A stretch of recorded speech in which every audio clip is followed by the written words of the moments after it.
Hello my quilting friends, my name is Leah Day and today I am stitching out a new design I'm calling Abstract Checkerboard. So it starts out with this set of crazy lines. You're just going to stitch random lines across your quilting space in one direction and then across your quilting space in the opposite direction.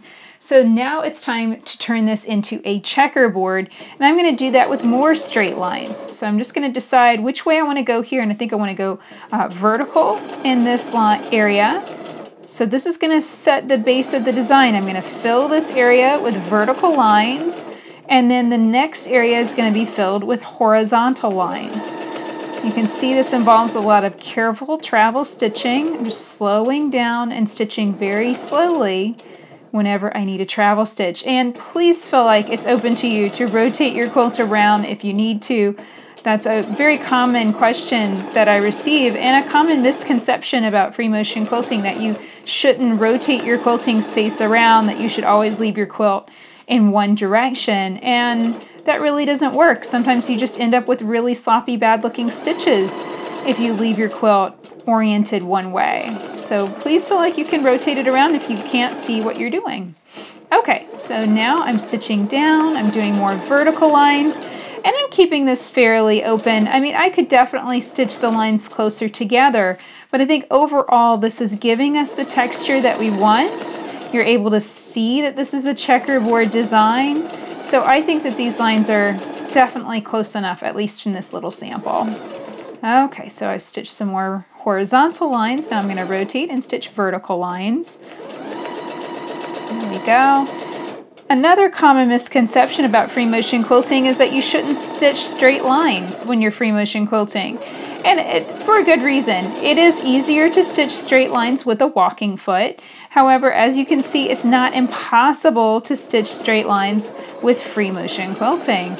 A couple tips here, especially for your long lines: keep your index finger of your right hand parallel with the line that you're trying to stitch, with the straight edge. Now I have to watch out for this needle bar right here, but you know, you can just try and work around that. But you basically want to keep your hand running parallel, and that helps you just pull and push the quilt through the machine nice and straight. Okay, now careful travel stitching, coming up, and now I'll rotate and stitch lines going in this direction. I really like this effect. It has a really funky effect because of that initial, you know, very crazy lines that we started with as a base. And then these lines, I'm really not going crazy with them. I'm just kind of trying to keep them nice and straight no matter what the edges of the space that they're stitched in are doing. I'm just trying to keep those lines nice and straight within those spaces, and I think that's working out really well. You know, sometimes you're going to have a question mark, you know, should I stitch a line in that area? Should I not? I think I will stitch a line in this area. It's kind of right on the edge of whether I need to. And then after you finish something that you're kind of wondering about, you kind of have to just take a look at it and say, do you like that? Do you not like that? Do you want to do it differently next time? You want to do it the same next time? That's how you continue to learn more and really build that base of the design, get to know that design really well. I think I'm going to stitch another line right through here. And yes, that does, you know, create a little space that's a little bit more narrow than the rest of the design, but I think that looks really good. Okay, so from here I'm just going to continue doing the same thing. I'm going to stitch lines horizontal and vertical. I am going to continue to rotate my quilting space because it's tricky to travel stitch if I can't see where I'm stitching, if I can't see where I'm going.